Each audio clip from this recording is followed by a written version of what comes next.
Hello and good evening, everyone. From the highest point on Florida State's campus and the hottest room in Seminole sports, you are listening to Tomahawk Talk on WVF Tallahassee, the voice of Florida State, coming to you live from room 420 inside the Diffin' Boss. Save your jokes at the door. I am your host, Nicholas Carlisle, bringing you the latest, greatest, and Florida Statist in everything sports, or at least as much as we can fit within the hour for people all around the world. Of course, you can find us on Twitter at @talk_Tomahawk, and you can call into the show at 850-644-1837. Once again, that's 850-644-1837. And boy, is it good to be back in this extremely squeaky chair. It may be squeaky, but it's my chair now. Is that? Did we switch chairs over the break? I think we might have. Okay, well, you're keeping it, and I'm not taking it back. New semester, same show, ladies and gentlemen. Well, it's not. I mean, it's not the same show because that would be extremely boring. It means the same exact show every single week. But and you can only talk about Florida State football for so long. Exactly. It's been a trend of late, but this show is absolutely packed once again. But there is no need to fear. I have brought some backup tonight. We have a great panel for you. A former host and co-host making their triumphant returns to the VA9 studio. I don't see any reason to wait. Let's get right into it. What is a captain without his crew? I am joined as always by my good friend and co-host Chris Camacho. How was your first day of class? I missed you, bud. It's good to be back. I missed you too, man. No, it's really good to be back. Always glad to be back in the squeaky chair on the air with you. First day was pretty good, actually. Not bad. Only 2 classes. First time. I'm sorry. This is the second semester that I have Friday classes in my collegiate career. Let me tell you, ladies and gentlemen, that is wonderful. You don't not like taking Friday completely off. Oh no, I'm saying I do have. You do have Friday classes. Which Never is a mind, shame. Guys. That's a shame. Friday but it's classes. fine. We make do. Either way, good to be back. Making his return to the panel for the first time since I've been the host. He covered Florida State sports for the Tallahassee Democrat. Previously wrote for Orlando Sentinel and Tomahawk Nation. Former co-host of the show, Mr. Kurt Weiler. Welcome back, my friend. It is good to see you in a place that's not the press box. It is so good to see you, too. It's very good to be back. I'm glad to be here. Thanks for asking me. Yeah, of course. And also returning to the show, another former host of Tomahawk Talk, reporter for WCTV Sports, Mr. Ryan Kelly, the life of the party. Your Jaguars have hurt you dearly this year. What would be your message in a strictly G-rated format to the Jaguars front office? My message would be, please clean out your desk. That's the message to David Caldwell. He can't even get PG on that one? Well, I mean... No, that's fine. That's all I need. That's all he needs. I was going through it real fast. I was satisfied with that. How is it that I went through a year where, let's see, just professional-wise, half my teams made the postseason, one of them made the conference title game, and I promise you it's maybe the most painful year I've ever had as a sports fan. Jacksonville got hosed out of the playoffs. Miles Jack wasn't down. That's all I'm saying. Got hosed out of the Super Bowl. The Ducks got swept by a rival in the Sharks. The Tigers were awful. The Magic were awful. And to end it all with a cherry on top, the hottest team in the MLS, Seattle Sounders, were then beaten by our rivals at home in penalty kicks. Because, Ryan, as somebody whose teams are normally all pretty bad, you should just stay that way because although it stinks, you get your hopes up when your teams give you glimpses of hope. I'm a you Magic get your fan. hopes I up. realize how that works. Well, but I'm saying that's what it is. Trust me, from the 28-3er, trust me, they just get your hopes up and rip your hearts out. You got a title last year. Look, as a Dolphins fan who goes to the playoffs once every 9 millennia, I feel you. I feel your pain. That's a little too rough. That's a little too rough for the Dolphins. It's more like It's hard being an This LA time, fan. though, this hires the one, right? Yeah, this hires it's once every presidential term. Look, we got a great replacement for Shula 25 years later. I don't even know if it's 25 years later. It feels that long. Who did Anyways, you hire? we haven't hired anybody yet. Oh. But this one's the one. I got the feeling. Okay, thanks, Kurt. I'm glad you have the confidence that I do not. I've heard Nick Saban is itching to get back in the professional game. Oh, Ryan Kelly. Actually, Alabama can keep him. Chris Camacho, Kurt Weiler, Ryan Kelly. Once again, I'm your host, Nick Carlisle, and we are starting off the top, which if you didn't already know is the segment where I take a look at the past week in sports, rip off the top stories, and ask our panel about them, forcing them to come up with the answers off the top of their head at the top of the show. And this week, the NFL playoffs are in full swing, but the entire NFL seems to be talking about one man and one team, and that is Antonio Brown and the Pittsburgh Steelers. A bunch of commotion coming from that organization's locker room as Antonio Brown demanded a trade this past week after there were reports of some dissension in the locker room between Ben Roethlisberger and himself. And, of course, he was benched in Week 17 against the Bengals with what we were told was some sort of injury at first, but apparently that is not the case at all. Now it's just a bunch of finger-pointing in the Steelers locker room, a bunch of he said. Everybody has a different opinion on this, guys. Where do the Steelers go from here? What's the right move, Chris? Get rid of him. I think it adds up to a toxic locker room situation. And when you have a guy, I mean, granted, Antonio Brown is a top talent. You'd hate for a team that is struggling already. I mean, they had a decent season to start with and then ended off. It was a complete, train wreck. Yeah. So to lose a talent like Antonio Brown would be tragic. But I think Mike Tomlin, Ben Roethlisberger, I don't think you need that kind of toxicity in the locker room. Kurt? To not have him on that roster, you're paying him $21 million to not have him. I don't think you can justify that. I mean, honestly, the worst thing that happened for that organization was what Le'Veon Bell and what happened with him this year, because he kind of set a precedent of, hey, if you just refuse to play, you eventually get to be a free agent. And I would bet you're going to see more people kind of follow that example over the next couple of years when they're unhappy with their contract, as unfortunate a situation as it was. Winning is always the great mask for everything, and I think people are finally starting to admit to themselves that the Steelers have had a problem for a while. I mean, Antonio Brown going live in a quiet, supposed to be private locker room years ago. I mean, he's always been immature. Le'Veon Bell's always been immature. Ben has always had his character flaws, have been well documented in the press. And the thing is, the Steelers, this organization that's always built themselves on consistency, that, we always get it right, and, we always, stay the course, and we're the top-notch football program. Mike Tomlin hasn't had control of that locker room in, a half decade? I think you're just finally starting to see the birds come home to roost here with Pittsburgh. And as Roethlisberger's era ends, I think if you're the Rooney family, you got to start thinking, is it time for the first time ever for maybe the Steelers to hit the reset button? Hot take or not hot take, the Browns finish next year with a better record than the Steelers. I don't think that's too hot. No, that's too hot. I think, especially It's with crazy. think Think about that 4 months ago. I'd be saying that now. I think it's possible. I don't know if it's probable or not, but I think it's possible. Well, I mean, they were. It's crazy that it's possible. I mean, they were literally a drive away from having a winning record this season. Yeah. I mean, so I really don't think that's out of the realm of possibility. But it ended up keeping the Steelers Yeah, out of the well. playoffs, so who cares? Well, there really is only one move here. You need to let go of Antonio Brown. I agree with Chris. I think everybody. Well, I mean, Ryan's take was really just get control of the locker room. Somebody, please. But for the same The reason city that of Jacksonville welcomes your immaturity, Antonio. for the same reason that you need to let go of Le'Veon Bell, it's the exact same reason why the Steelers have to let go of Antonio Brown. They have the talent to replace him, first of all, but most importantly, you see a team with the talent that Pittsburgh has, the young talent, but you see the commotion in the locker room.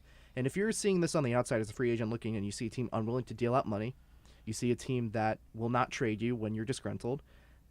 I'm telling you, the Steelers have to be very, very careful here because let's be honest, Big Ben's time is running short. We've already talked about that a little bit. You know the saying, trade them a year too early, then a year too late. It's like 20 years too late for Ben Roethlisberger, but we're talking about Antonio Brown here. Trade him while he's hot. You need to trade Brown, get something for him, show him that grass isn't always greener on the other side of the football field, and you have the talent to replace these two. You have reason to be excited as an organization about the future of James Conner and Juju Smith-Schuster.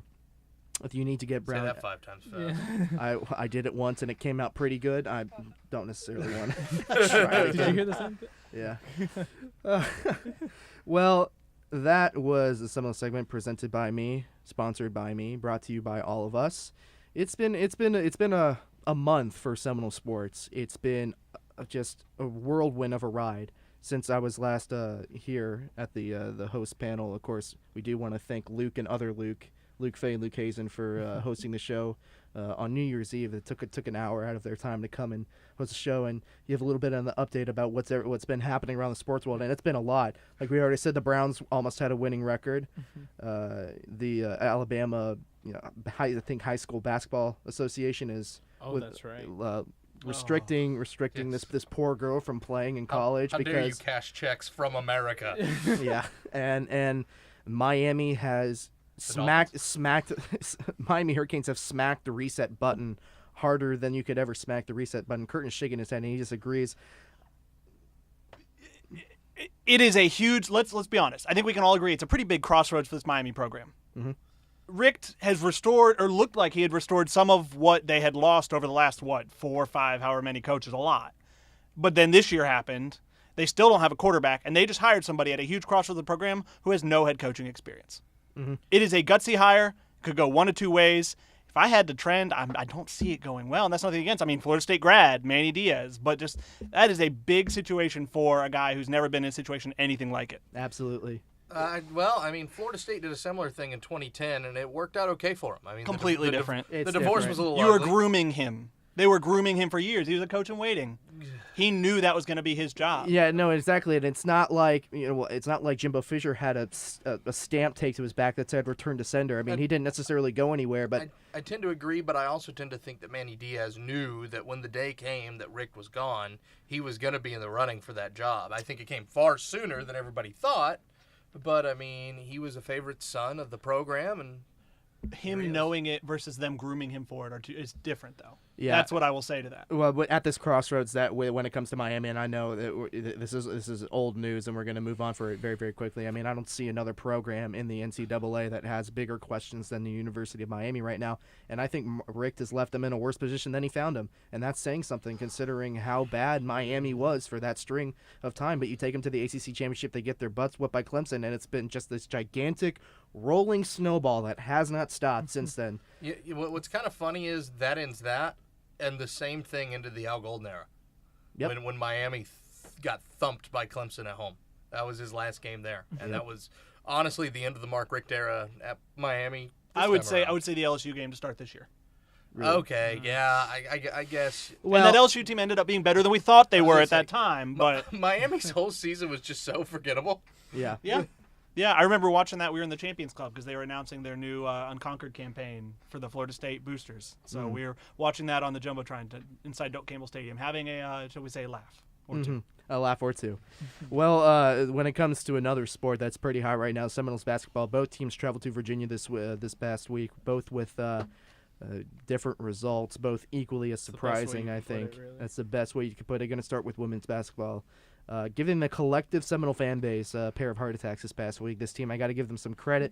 I've been very critical of this team the past month or so, and my reservations are not completely resolved. I'll say that much. I think this team really rides on Ikomu and Gillespie a little bit too much. I know this is a young team, but when Nikki Ikomu is shooting as bad as she has shot the basketball on and off, hot or cold, the past month, it's kind of still giving me room for concern. But when it comes to the games played this past week, I know that Virginia and North Carolina aren't world beaters in the ACC, but these were some quality wins on the road, Chris, beating Virginia 63-61, and then the Tar Heels by 1 point, 64-63. It's really close. I think ultimately it comes down to the defensive side of the game. I don't know. I like the way Gillespie's playing her game because she I think by far has been the leader of this team. Nikki Akamu, obviously she comes in and plays her role really well, but I think Gillespie being she's a junior. I forget. Junior, right. Transferred in. She's got that veteran presence that she needs, but she's also on the season. She's shooting 51.6% on the field, and so I think the way that she leads this team offensively has done them really well. Where they're falling behind a little more, so I'm gonna say is defensively, is letting those teams catch up to them. The fact that they beat Virginia by one, that was their 1 point victory. No, I'm sorry, that was their 2 point victory. Either way, these games have been too close to call. That's my take on it. Kurt, we were talking earlier about how Florida State has been left out of the polls, the AP poll for the entire season, and it was starting to get, well, this team is 12-1. They breeze through non-conference play, and here you're starting to get into the conference play. When is this team going to get into the top 25? And they are in the AP poll, but they fell out of the coaches poll, as Ryan Kelly said before we came on the air tonight. Is this? I don't want to say a turning point for this basketball team because it seems like they've had it, but how much of a confidence booster are these wins on the road for you? They're huge. I think you look at a lot of times, especially, I mean, those weren't great ACC teams, but to win in a good conference, to win on the road, you look at teams that normally do that. You look at teams that normally are mature and have experience. This team, not really either of those. So I've never been down on this team this year. I mean, that LSU loss, I was not there. I was at soccer that day. That's the one home game I haven't covered for them this year, so maybe I'm the good luck charm. I don't know. But outside of that, I mean, I was not down on this team because I knew this was a team that was going to be a building block for future years. They're young. You look at what they're bringing in, what they signed. I mean, they've signed some great players next year's class too, and just building blocks of getting Kaya Gillespie that experience, getting your juniors and your freshmen. I mean, so many freshmen. They've 4 freshmen getting thrown out there, and maybe their best one is out this year, Isabella Nicoletti with an ACL. So this season was always going to be a building block season. I think most of them, I don't know if Sue Semro would tell you that in an interview setting, but I think she knows it. Mm-hmm. So I think they're ahead of schedule. I think hard not to see them as ahead of schedule. They enter the year without those expectations of being in the polls like they normally are. It snaps a streak of, I think, over 70 straight weeks in the poll. They had been before this year. And now they've played their way into some. They're not pushing Notre Dame or Louisville, but the question, at what point does it become, I mean, if they keep winning road games and home games, where can they finish 3rd, 4th, 5th in the ACC in a year they weren't supposed to? That is exactly the idea. And for the record, this team is everything in excitement. This is a young team with so many freshmen. You talked about it. I said at the beginning of the basketball season, this team is young, and I'm really excited to see what Sue Semru does with this basketball team. But it was more the hot and cold shooting nights where I felt it was just really relied upon the scores, which of course you got to put the ball through the hoop. It's basketball. It doesn't take a radio host, a rocket scientist, or whatever profession you want to tell you that. Ryan Kelly, where does this team go for here? You got 3 games coming up: Clemson, Boston College, Duke. Clemson and Duke are home, and then you face number 2 Louisville. What is your anticipation for not only the Louisville game, but how do you think that this team is going to continue out the first leg of this conference play? Just go 2-1 into Louisville. I mean, Louisville is one of those games where this is women's college basketball. There's very little parity at the top. You tip your cap, you move on. If you pull off the upset of all upsets, throw a ticker tape parade downtown. But other than that, this is, for all their flaws and for all their weaknesses, Kurt's right. They're really young. They are a really inexperienced team. They're injured. They don't work with the biggest bench in the world, and yet at the end of the day, they're finding ways to win. And not necessarily for this season, but for further down the line, when Coach Sue can get this team coached up, when she can get them in a couple seasons with some more supporting players, get them more seasoned and experienced, I don't think you can underestimate the value of a group of young teams learning how to win at the highest level, learning how to win in the ACC, one of the best conferences in college basketball, learning how to squeak these games out when, hey, it's not my best night. But here I am in Carmichael Arena where Michael Jordan played at this very intimidating building, and I got it done. When I walk into the John Paul Jones Arena, my first ever ACC game if I'm a freshman or if I'm Kaya Gillespie and I transferred in, how do I handle this? You get into a dogfight with a, let's face it, not so great Virginia team. You, once again, don't necessarily have your great night, but in the moments when you get it done, you got it done. And I think that sort of stuff maybe can be a little valuable in this season, but I think for the future of the program, this type of season and the way that they're winning these type of games, if they continue to do this, will be highly beneficial for this young team. You want to talk about how good a season Kaya Gillespie's having? I wrote a story about her last week. I guess it was ahead of the UVA game. UNC game, rather. Shameless plug number 1. Yeah, I'll share the link. She is on pace to be a top 10, have a top 10 all-time season in program history in points and rebounds in the same year. No, it's definitely impressive. But if you want to talk about scoring, Florida State men's basketball had a hard time doing that. How'd you like that segue? That was pretty good. Lots of people do. Right on the button there. Florida State having a real tough time and really kind of just a very shocking performance from Florida State men's basketball. Again, facing Virginia, both teams went up to Virginia. Number 9, Florida State Seminoles. They're not number 9. Are they 14th now? 13th. I can't. That's fair. I can't get them all right, but they saved themselves a couple ranks with a 16-0 run against the Virginia Walk-Ons to close out that game. Yeah, playing press defense in the final 2 minutes against playing the role of the Florida Gators will be basically because they did that to Florida. They subbed out their starters against Florida in that blowout too, and cost them a bunch of points. But so apologies if you had FSU minus 30.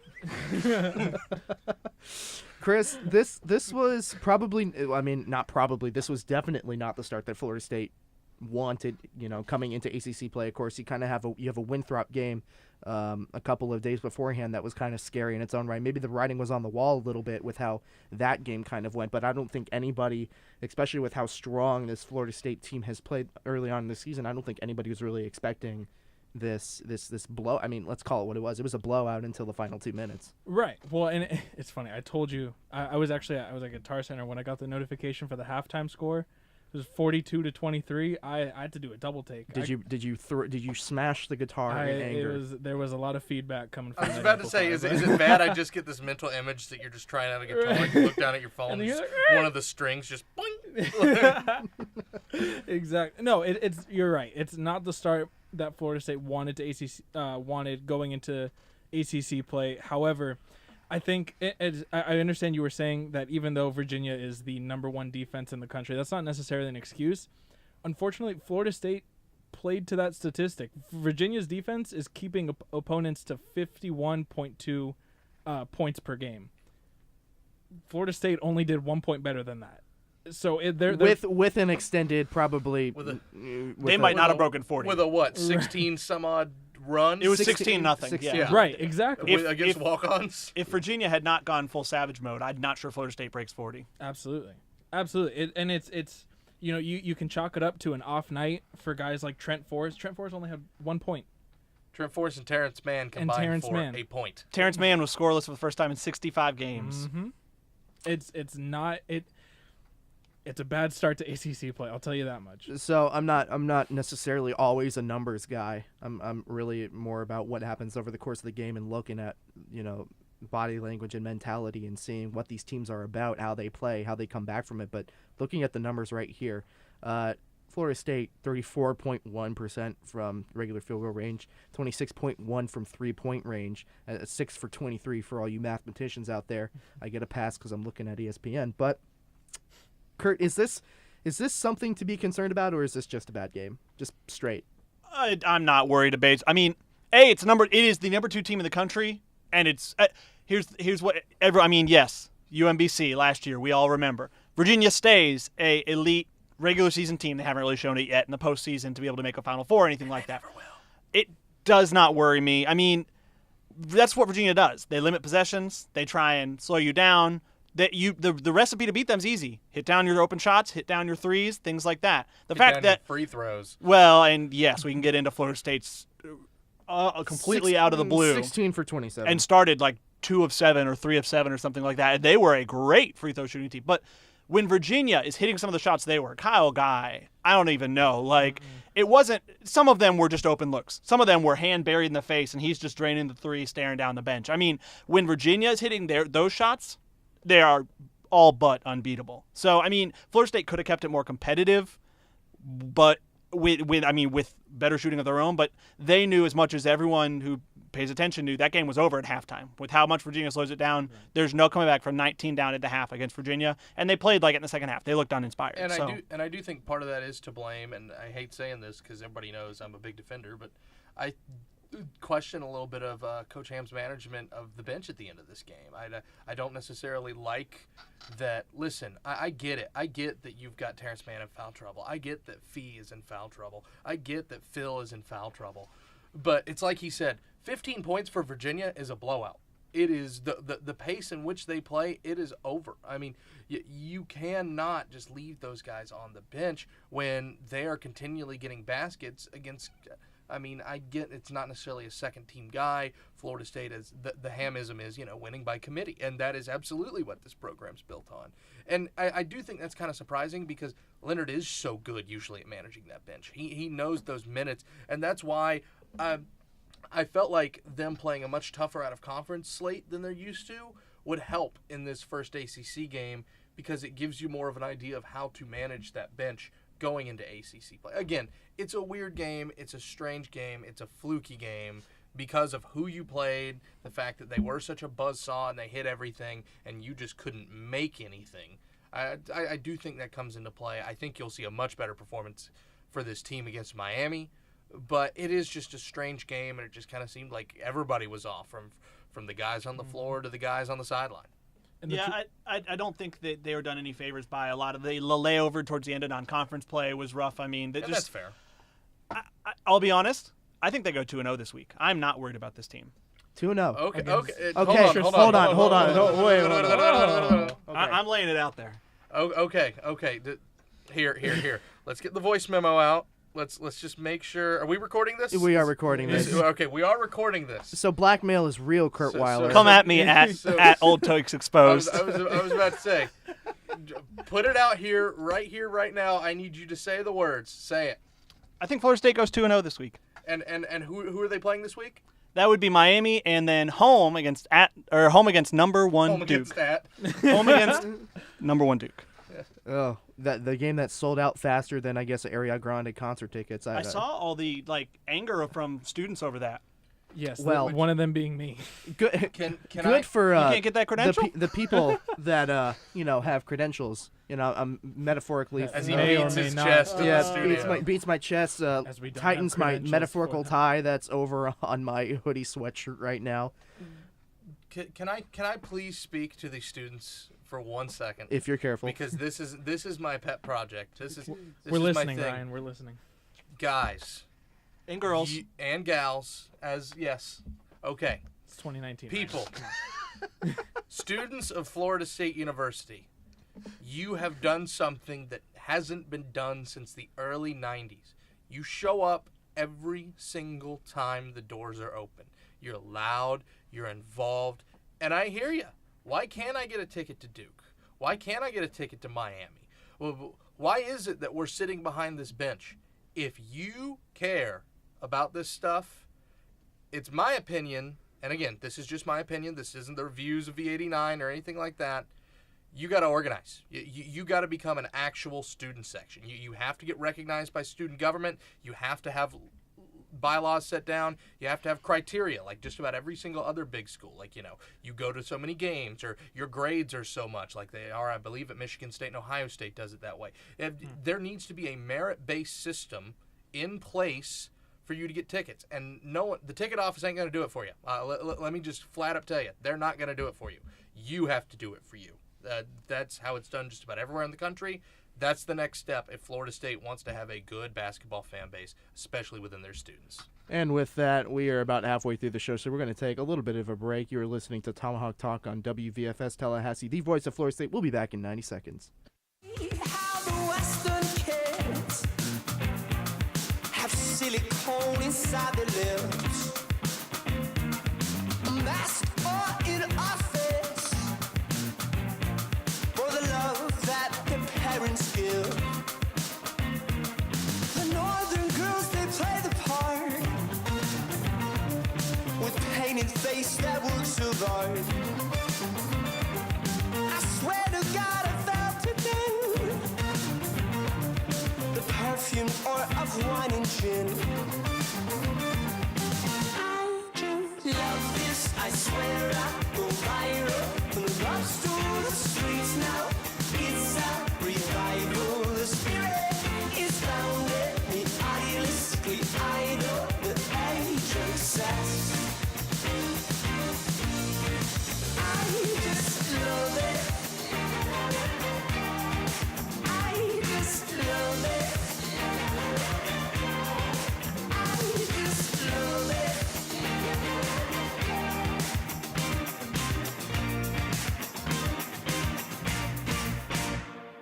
The Midwestern plains were called firearms and alcohol. The proxy serve a kind of men. The social. And welcome back to Tomahawk Talk on WVFS Tallahassee, the voice of Florida State. On the other side of the break, we were given a very passionate speech by Mr. Ryan Kelly about what the students can do in order to make some more tickets for themselves when it comes to this very, very hot, well, I guess not after the Virginia game, but this very, very popular, I should say, men's basketball team who does have a couple of really, what should be really, really tough games this upcoming week versus Miami and then Duke. I believe Miami is, they're both at home, excuse me. One on the 9th and then one on the 12th. I believe the 12th is a Saturday. It's a 2 p.m. tip.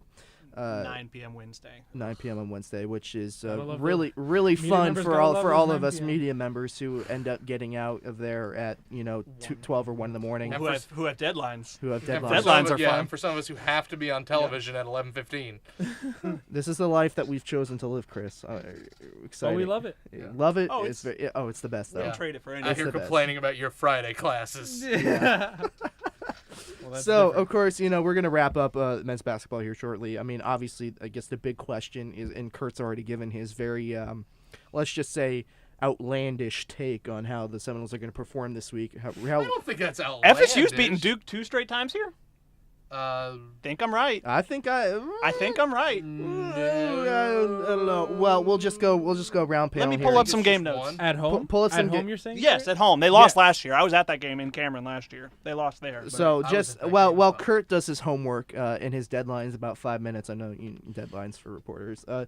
Chris and Ryan, we're going to talk to you after, but how is this team going to do this week? I mean, Miami, although they are not having the best season under any circumstances whatsoever, it's a Miami versus Florida State. No matter what sport it is, it's always going to be very highly contested. How are you feeling about Florida State this week? Is it 1-1? Is it 0-2? How are the Seminoles going to bounce back from the Virginia loss? What's going to happen? What's your prediction for this entire week? I've got Florida State going 1-1. I'm honestly, as you said, Miami's not having a season to write home about. Not too worried about Miami. Duke. Listen, when you're playing Miami and Duke, you need to have the offensive performance. Your offense needs to show up. Terrence Mann and Trent Forrest need to combine for 30, 40 points together, not just one total. Because the truth of the matter is, Duke is, if I'm not mistaken, I don't know if they're the number 1 scoring offense, but they're up there, like they're putting up 90 points on average against teams that they're playing. And if Florida State wants to compete with that, the defense needs to be there, and you need to be hitting from beyond the arc. Ryan? I think the worst thing that ever could have happened to the Miami Hurricanes is what happened in Charlottesville on Saturday. That's not a good Miami team, and they're not well coached. So I tend to think that gets pretty ugly. Now, it was the great Digger Phelps who once said that Tobacco Road does not win at the Donald L. Tucker Center to a crowd of crazed students in 2012 before taping of ESPN's College Game Day. And he's right. Because Tobacco Road on Saturday won't win here. Florida State's going 2-0. I'm with Kurt Weiler. Ah, Wow. I'm with it. I'm with it. We just got bamboozled, Chris. we did. I was fully expecting. here's the thing, Here's this. Are you right? Put it on memo. Are you? We're recording this, Yes, so it doesn't yes, matter. we're recording this. So both of you. The Seminoles of Florida State will defeat the Duke Blue Devils on Saturday, January 12th, 2019, at the Donald L. Tucker Center in the sport of men's basketball. And they will move from rank 13 to rank 12. Yes, and they'll actually lose 2 spots in the AP poll. Here's the thing. I could very well be wrong about this. But it's fun. and- But it's fun to do that. But Florida State's got a track record of beating Tobacco Road teams at the Tucker Center. And, I mean, Digger was absolutely right when he said that. They have this track record. That place is going to be maybe the most incredible atmosphere that it's ever been for basketball, especially at the start of that game. And if they come in and they hang in there and they make it a good game, this could be one of those program-defining style games if you go out and you take care of not just any Duke team, but one of the best ever. If you can do it. They're really good at home. They've got to stay locked in. They've got to stay focused, but they can do it. It is very reminiscent of, I believe, 2 seasons ago where Florida State had. I mean, they always have this ridiculous stretch of ACC games, but I believe it was Louisville, Notre Dame, and 6 straight in the top 25. Yeah, 6 straight in the top 25. It is. I know this is only one game, and the season schedule is definitely not as difficult as it was a couple seasons ago. But it does remind me a lot of that stretch where I believe Florida State beat both Notre Dame and Louisville. And this Duke basketball game still, I think, has more stakes than those 2 wins, more stakes than that entire stretch a couple seasons ago. This is probably the biggest game for Florida State basketball in the past 3 or 4 years, just because of how good. Kurt's giving me a look. I'm not. It's not disagreement. Talk. I mean, you want to talk about, of Kurt course. just always looks like that. Kurt just always looks like that. But talking about the Elite Eight running, all those important games that they had, of course, then. But well, and I think that's why it's such a big deal. yeah, and exactly. I mean, the expectations for this Florida State basketball team are so immensely high that you cannot have a bigger game than the one that you have this Saturday against Duke. Yeah, I mean, here's the thing. For the optics, especially the optics of the average fan, Saturday's big. Because even though you will probably be favored to lose, in fact, I'll go say it, you're going to be favored to lose both the Virginia and Duke game. If you lose both of them, there's going to be a whole bunch of people coming out of the closet saying, here we go again. Mm-hmm. As ridiculous as that is, and as much as we're so far past, or should be so far past, any of the fire ham stuff, like, those people will come back out. So it's big for optics. It's big for the average person attendance, I would say, the rest of the season, because it's the biggest home game on your schedule, straight up. I looked it up. It's just one, but in 14-15, they only lost by Duke to 3. That was the Jaleel Okafor team, and that Florida State team was 17-16. So that feels like a win. Right. You only lost by 3, and you were not a good team, and they were a very good team. Right. Well, whatever the outcome is, we've given our guesses as to what's gonna happen. A couple of 2-0s, a couple of 1-1s. In case I don't think I said, but I see 1-1. I see Miami being a relatively easy victory, and Duke, Florida State is going to keep this Duke game close. But I think Duke just has too much talent and is too hot right now. They didn't have to deal with a loss more recently than Florida State had. I would hate to hear that silence after Zion Williamson goes up for like a monster dunk. You'd want to see it, though. Like, you may, at Florida State, you might be like, oh, but you want that moment. Right. Like, go in there, seeing him, you want to see that moment. You want the 360 windmill? Or what did he pull off against Clemson? It was just, I think it was the 360 Tomahawk. Yeah. It was like a 7 or an 8. I can't even jump halfway up the rim. Here's your friendly reminder that Clemson gave Brad Brownell a big fat extension and a raise. I will say, I am excited to see future Atlanta Hawks Zion Williamson in person. I'm very excited because him and Trae Young is a nice little duo. I will also say, I think Florida State has better odds Saturday because they lost to Virginia. I think that's just how mentality stuff works. So you think it's going to be a benefit rather than in maybe in the long run? We'll see. Are you it saying could be in the long lowered run. expectations from Duke? No, I think no, I don't think Duke. I think Duke knows how good this team is. I think it's more just motivation internally. This is an outstanding team. Sorry. Coach K, everybody. Coach K, appearance in the booth. I think it's just internal motivation from the team of, even if it wouldn't be 1 and 2 is not the way they wanted to start. They didn't want to start 0-1, but even against a tough slate, they didn't want to start 1 and 2. And with that being said, just to clarify, this team is, if you haven't seen it on the court, you see it mentally, you see it on the inside. How different this Florida State team is from years past. Not excluding the past year's team. There's a togetherness about this team that's really exciting to see, because for the longest time at Florida State, it's been me ball. And for the first time in a long time, it's been a situation in which you can take a look at the Florida State players. You can take a look at the team that Hamilton has is probably one of his best teams that he's ever had, if not the best team.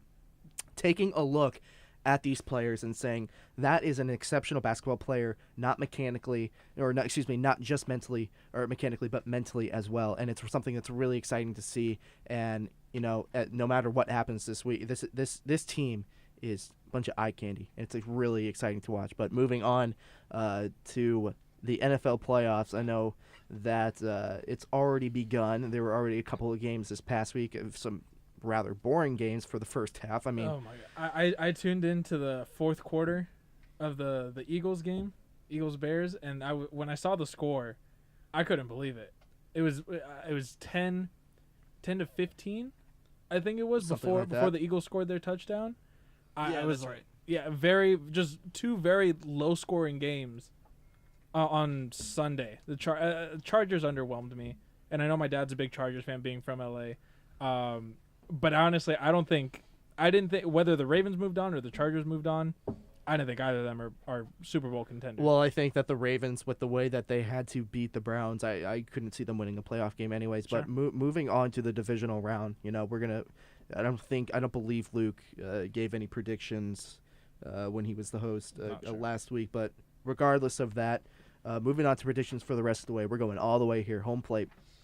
or I guess the touchdown with banking off a couple of field goal uprights, the double doink, so to speak. First, Indianapolis Colts and Kansas City Chiefs. This is probably, I think, one of the most interesting matchups that we have this weekend. Chris, predictions for this game? For Kansas City, Indianapolis? Kansas City, Indianapolis. Oh, I think Kansas City takes it all the way. All the way. Oh, I mean, I'm sorry. Meaning winning the game. Winning the game Winning is the what game. I meant to say. Yes. I think Patrick Mahomes finally helped kind of break the Andy Reid stigma, and like of late, especially in Kansas City, and I think they win. To me, it's not a Kansas City or a Andy Reid stigma. It's the Kansas City stigma. Kansas City has not won a home playoff game since January 1994. And they've only won 2 playoff games since then, both against Houston. One the Oilers, one the Texans, actually. But all that being said, Indy's hot, man. I think that they'll eventually meet their match, but I just think the weight of Kansas City's curse, I think it lays down a little bit on the Chiefs. I like the Colts to go in there and win. I'm not happy about it, but I'm picking it. I agree. I mean, I actually believe that the Colts are going to win this one by a couple of touchdowns. Maybe. Well, no, I'm going to take that one back before it gets recorded. I think it's close. I think. Well, maybe we'll say what 3 points. I think Indianapolis 3 is to going 7, somewhere in that ballpark. some field goal or touchdown. You know, there aren't other ways to score in national football. It's safety. Double doinks. Double doinks. Butt fumbles. Hashtag Mark Sanchez forever. I think Indianapolis is going to come in and really surprise this Chiefs team. I think that, well, obviously, the Chiefs had a bye week. I think they've been waiting around. I think the anxiousness is going to get to them a little bit. There is a stigma around the Kansas City Chiefs. There is a stigma not with just Andy Reid, but Kansas City, that they cannot win. And it's going to be something that's going to be overbearing at times, but it's not going to be a battle of whether Kansas City can beat the Colts. It's going to be whether Kansas City can beat that stigma, where they can beat the pressure. If they do that, they're going to do fine, but I don't think that they have it this year. I think Mahomes is still a little bit too young. As amazing as a season he's had, this is his first playoff experience. So that I really don't see Kansas City coming out of this and as one. we all saw this weekend, rookie quarterbacks or first-year quarterbacks have been doing great in the playoffs so far. Absolutely great in the playoffs. So I think Indianapolis is going to surprise some people. They're hot. They don't allow sacks at all. Not that Kansas City's defense is anything to write home about, but with that being said, Colts are going to surprise some people this weekend. Chargers at New England. That's my. That's your reaction. Yeah. I mean, why? What? I mean, I know that the Chargers were not impressive this weekend. They weren't really that great. Right. But that's a great Baltimore defense. That's a good Baltimore defense. It is, absolutely. No, they did play against a really great Baltimore defense. It's just offensively, I feel like there were a lot of opportunities that the Chargers didn't capitalize on. No, I'm sorry. I think it was the Ravens who were 4th and goal, and they kicked the field goal. But granted, there's just a lot of offensive opportunity that I don't see working for the Chargers. And when if I'm not mistaken, Phillip Rivers is 0-2 against Tom Brady in the playoffs. And 0-6 all time. Exactly. I don't see it working for him this year. Sorry, Dad. I'm not sure I'm ready to pick a Chargers win, maybe later in the week, but I think they keep it close, if nothing else. Part of me is really cheering for both the Chargers and the Colts, because then we would have an AFC Championship game in a MLS stadium. In a MLS stadium. Yeah. In the StubHub Center. In the StubHub Center. Yeah. But I think the Patriots are just too good, and unfortunately, I think it's hard not to see them going to the Super Bowl right now, as tired as I'm sure we all are of that. Ladies and gentlemen, I believe Oh boy, he's grabbing in the Anthony aux cord. Lynn. He's grabbing the aux I cord. believe in Gus Bradley. That's the first time I've said that in a very long time. I believe in Phillip Rivers. I believe this is the time. The San Diego Superchargers are going to the AFC Championship. I don't know what it is about this team, but they just seem to have those pieces together, man. I don't know.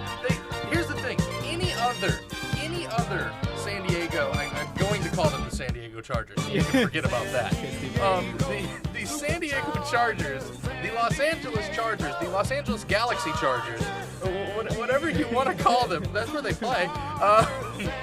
Whatever you want to call them, That game at Baltimore, as soon as it got hairy, any other former Chargers team immediately loses that game in the most hilarious fashion possible. And they didn't. They stared it down and they got past it. And I think that's one of those things that can get rid of some jitters. And I love me some angry Phillip Rivers. And I think we finally got us some angry Phillip Rivers that can get it done. This New England team, Los Angeles played a better defense last weekend. They did.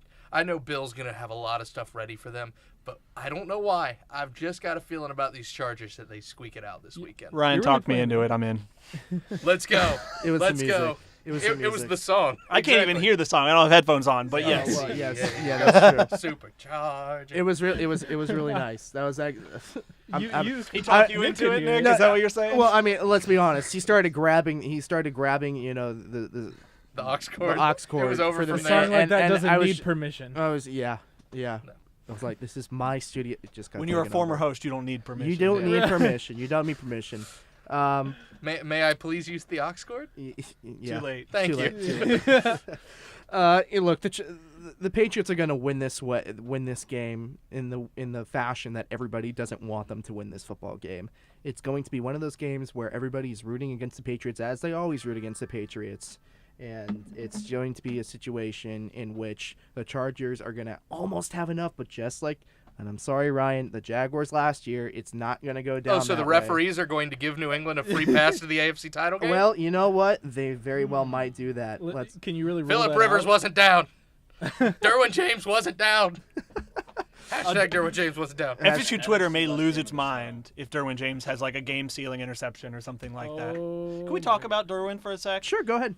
And that they moved him to linebacker, and it was not a big thing, and No. he just was good there because Derwin James has like potential to be the most versatile and one of the best defenders in the league here in a couple of years. Don't at me.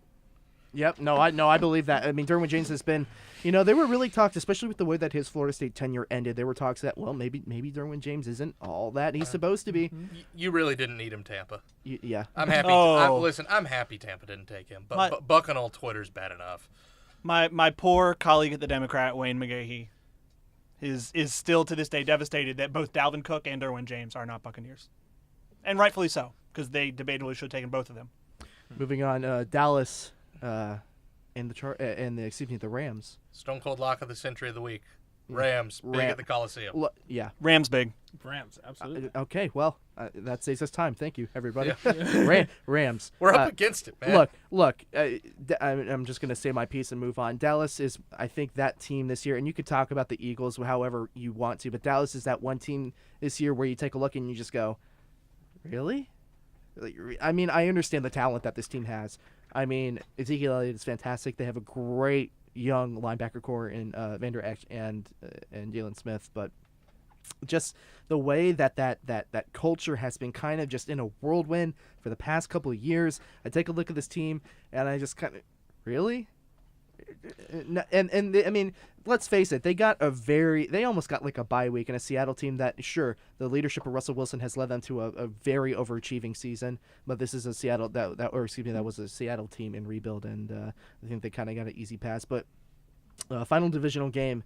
Speaking of those Eagles and Saints, Chris, it's not going to be any surprise what you were going to pick, but why don't you tell me anyways? Let's go Eagles, winning by 2. No, I'm kidding. No, absolutely not. No, listen. Both. Funny enough, both the Saints and the Rams, both teams that I'm actually fans of. Saints more so. They've kind of near the end of the season. They were on a downtrend, and the Saints actually lost to Dallas. Granted, Dallas has a great defense, but I don't see this New Orleans team losing to Philadelphia. Granted, if they were playing in Philadelphia, I think that might be a different story. But when you're playing in the Dome, that's a tough atmosphere to come out of alive. And the fact that the Saints have home field advantage all throughout the playoffs, I think that'll serve them well. I do not have the Saints making the Super Bowl because the Atlanta fan in me is not ready for them to be playing a Super Bowl in my stadium. But I have them winning this week. I think they lose to the Rams in the NFC Championship. Wait, do you have a song for for this pick too, but don't look one up. But I was just gonna. Eagles. Listen, I don't think the Eagles are going to win. I think the Eagles are going to make this a spectacular game. But what if Nick Foles wins another Super Bowl? If Nick Foles Oh wins my another goodness. Super Bowl, Then Is they he should- their franchise Then quarterback? they should trade Carson Wentz to Jacksonville. Miami. No, I was about to say Miami's going down here. Say we'll take him. There's going to be a lotto for him is what's going to happen if Nick Foles somehow leads them to another Super Bowl and then loses somewhere bad in week 2 again next year. Because that seems like that's the Nick Foles. Could you imagine the riots this year in Philadelphia if they were to win it? Like, it was bad last year's. Well, I remember I was watching some of that and like you listen to the police scanner and really have fun listening to those poor people losing their minds. it's certainly better than a Joe Buck broadcast. Oh. Not a I don't even have a response to Bottom that. of That was just- 48. Hey, if you watch him on, why am I blanking on the name of the show? If you watch On him Brockmire. on Brockmire, you'll have a greater appreciation for Joe Buck. I will say that All much. right. Brockmire is worth your time. All right, maybe the shot was unwarranted, but I'll tell you, I turned into You Seattle. should and- ask Hank Azaria to come on the show as yeah. Brockmire. He might do it. Jim Brockmire. I mean, I tuned into Seattle and Dallas. I was. I mean, the game wasn't necessarily going well to begin with, but didn't necessarily make anything better. So, in case you were afraid that we had forgotten, there's kind of a big game tonight. Kind of a big game happening. Who's playing? happening Biggest about- game's the next game, Paul. having in about 5 minutes, pretty big game going on. It's the national championship game, and you're probably saying, "Well, Nick, where has this been the entire show?" It's obviously one of the biggest thing going on right now. Well, you save the best for last, of course. Chris, what are you expecting tonight? Tonight, I think if Trevor Lawrence and that Clemson offense, if they can keep the tempo rolling, and if Trevor Lawrence can keep the Alabama defense out of his own head, I could see a Clemson victory here. Yeah. Yeah, Kirk. Bama closer than last year, not as close as the first 2 games. Okay. I'd say Bama by about 10. Emma by 10. Or excuse me, right? Yeah, that's about right. Tide's going to roll again, Paul. Tide's gonna roll again, but no score prediction. No. Why don't I give you a little 35-24? 35-24. Chris, Kurt. I'm right around there. I might say 38-28 just to have a little variety. I think Clemson will miss Dexter Lawrence far more than they did. They didn't miss him against Notre Dame. They will miss him against that Alabama offensive line. Well, you can talk about what Notre Dame was doing in that game, anyways. I just but want James Carville to have a conspiracy about Clemson missing its top defensive player against. All I'm saying is I didn't know who did the drug test. I don't know who did it. Exactly. this Give me 35-32 Clemson. I think 29-27 Alabama. I think it's going to be close again. I mean, and the reason that it's so close is really just how good both these teams are. We were talking about it before the show. Kurt's under the opinion that these are the 2 best iterations of Alabama and Clemson that we've seen thus far, and I'm inclined to agree with that. I think both these teams are incredibly strong. But I think the real interesting thing is that both these teams really played like half a football game. Alabama, say what you want, Nick Saban is never going to admit this, and he's going to be angry that his team did this, but the Crimson Tide took off those middle 2 quarters against Oklahoma, and obviously they kind of Still comfortably won. still comfortably won. It's almost like Oklahoma has no business getting the benefit of the doubt. That one not nearly as comfortable though. Alabama Notre Dame. I thought Oklahoma would keep it closer than Notre Dame did, and I was right. Well, we only say that because one was closer in the 4th. I mean, Clemson Notre Dame was a game for a half, and within 2 minutes, For a quarter, it was 23-3 at half. it was within the last 3 minutes of the second quarter. Like, let's not act like it wasn't 2 big plays and the game was done. But Oklahoma was one stop away from being right in that game. But they weren't And it because never they don't came. play defense. So Can Yeah. I tell you what's really fun is watching college football at a Vegas sportsbook. That is a Oh. lot of fun. That I can believe. I feel like there's a story behind this, but I'm like afraid what you're going to say. It's not Pete. No, I'm kidding. No, well- no, it's not that big a deal. I was sitting at which sportsbook was it? It was a sportsbook on the Strip. But just seeing people, like, you can tell who had bet their life savings on this money. Even though Oklahoma was down, you knew this guy had bet the spread. When Oklahoma finally pushed it over, I think the spread ended up being 13 points, if I'm not mistaken. And this guy, he didn't care if Oklahoma was losing. He was just happy that he got his money. It's a scene to be there in Vegas. What's the biggest bet you heard somebody take, like, or somebody told you they This made? season, I was actually thinking about saying this, but this season, one of my buddy, William, who is a Clemson fan, he is in California right now, and he's probably sitting in the stands right now. His brother put down a $2,000 bet on Florida State against Notre Dame.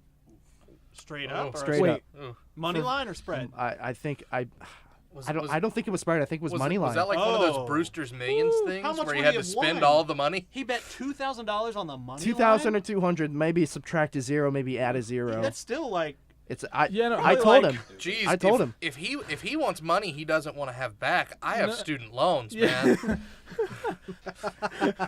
Do you know how much he would have won? I don't. Oh I feel my like maybe goodness. it might have been spread. Who knows? still. 200, 2,000 on Florida State against Notre Dame earlier this Golly. season. I don't know why anybody would have touched. And at that time of all times, why Right. anybody would have touched Florida State. Like, I would not. I could probably bet. I feel it'd be frowned upon if I bet Florida State, but I would not have touched Florida State much this year, especially once the season played out. Absolutely not. Well, it's definitely going to be an interesting national championship game. Again, the Clemson Tigers, Alabama Crimson Tide for what feels like the 65th time in a row. But, you know, I guess that's the way the college football playoff is working now. Where, I mean, these are the two best teams in the country. They do deserve to play each other again. As I said, it's a bit of a divided room as to who's actually going to win. We are going to end this just a little bit early. We're going to try Well, and... actually, I do have a quick question. Quick question. Do we still think it would be Alabama Clemson if there was an expansion? If there was not? No, if there was an expansion. Oh, if there was? Oh, I don't think that Georgia. You know, everybody's talking about Georgia. Well, Georgia should have been in the playoffs again. Look, after losing again in the same fashion that you lost the previous year, it doesn't matter who they were going to play. And you saw this when they played Texas, who I've been high on all year. You see, when they played Texas, it doesn't matter who they were going to play, whether they played Alabama again or whoever. It wasn't going to be the same. Now, maybe Ohio State has a case. Maybe even UCF has a bit of a case, but they don't anymore. And the Sebastian, our producer, is going nuts Laughing. back here. But I just imagine Luke is trying to kick down the door. I think I hear him running down the hall. Well, look, I'll say this very quickly. Hot take of the night. If you're looking for, it wouldn't have mattered if UCF won the game against LSU or not. Wouldn't have mattered. They're still the national champion in all of our hearts. Exactly. Well, I mean, it's a team that at the end of the day, they probably would have had to go undefeated again to earn the respect that the entire fan base of UCF is working for. It probably wouldn't have happened that way, so it was either get in this year or get in next year, and neither ended up happening. But with that being Thank you, said, that's a little bit better for what we're previously planning. We are going to try and beat the traffic and go watch this game. Thank you for tuning in, everybody. You were listening to Tomahawk Talk on WVFS Tallahassee. The voice of Florida State. New release is up next.